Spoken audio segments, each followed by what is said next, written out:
அனைத்து நண்பர்களுக்கும் வணக்கம். இன்றைக்கி இந்த வீடியோவில் எதை பற்றி பார்க்க போகிறோன்னா, டுடே சீரியல் ரிவ்யூ கௌரி சீரியலில் அடுத்தடுத்து என்னென்ன சுவாரஸ்யமான நிகழ்வுகள் நடக்க போகும் தான் இன்றைக்கி இந்த வீடியோவில் பார்க்க போகிறோம். அதுக்கு முன்னாடி உங்களுக்கு கௌரியை பிடிக்குமா, இல்லை துர்காவை பிடிக்குமா, இல்லை சத்யா டாக்டரை பிடிக்குமான்னு மறக்காமல் கமெண்ட் சொல்லுங்கள். நம்மளோட சேனலுக்கு முதல் முறையான நம்மளோட சேனலை சப்ஸ்கிரைப் பண்ணிக்கோங்க, கூட பெல் ஐக்கானை கிளிக் பண்ணிக்கோங்க.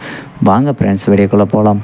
நம்மளோட கௌரி பாப்பாவுக்கு அம்மை போடுறதாகவும், அந்த அம்மையை நம்மளோட துர்காவை காப்பாற்றி வெளியே கொண்டு வர மாதிரி ஒரு ப்ரொமோ போட்டிருந்தாங்க. அது என்ன, எப்படி, எப்போல்லாம், அது எப்போ அந்த சீரியல் எபிசோடு வரன்றது தான் இன்றைக்கி இந்த வீடியோவில் பார்க்குறோம்.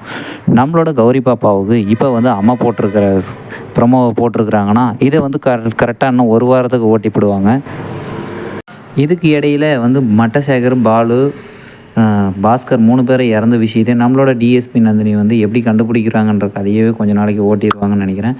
இதில் நம்மளோட காவேரி செலத்திருனதுக்காக வேண்டுதல் சொல்லிவிட்டு அதை இதையும் பண்ணுறான்னு சொல்லிட்டு உருவாக்கி விட்ருக்கிறதையும், சென்ட்ரலில் அழகு குத்தி பால் குடம் எடுத்து தீச்சட்டி மிதிக்கி எடுத்து பூக்குழி மெரிக்கிறது அவ்வளோக்கு கொண்டு போக நம்ம துர்கா கொண்டு போக போகிறாங்க.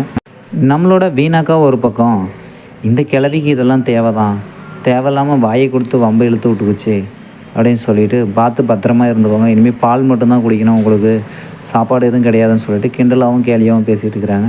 அடுத்து என்ன சுவாரஸ்யமான நிகழ்வு நடக்க போகுதுன்ட்டு அடுத்தடுத்த வீடியோவில் பார்க்கலாம் ஃப்ரெண்ட்ஸ். இந்த வீடியோ பிடிச்சிருந்தா லைக் பண்ணுங்கள், இந்த வீடியோ பிடிக்கலன்னா டிஸ்லைக் பண்ணுங்கள். இந்த கௌரி பாப்பாவுக்கு அம்மா போடுறது தான் பெரிய விஷயமாக கொண்டு போக போகிறாங்க. ஓகே.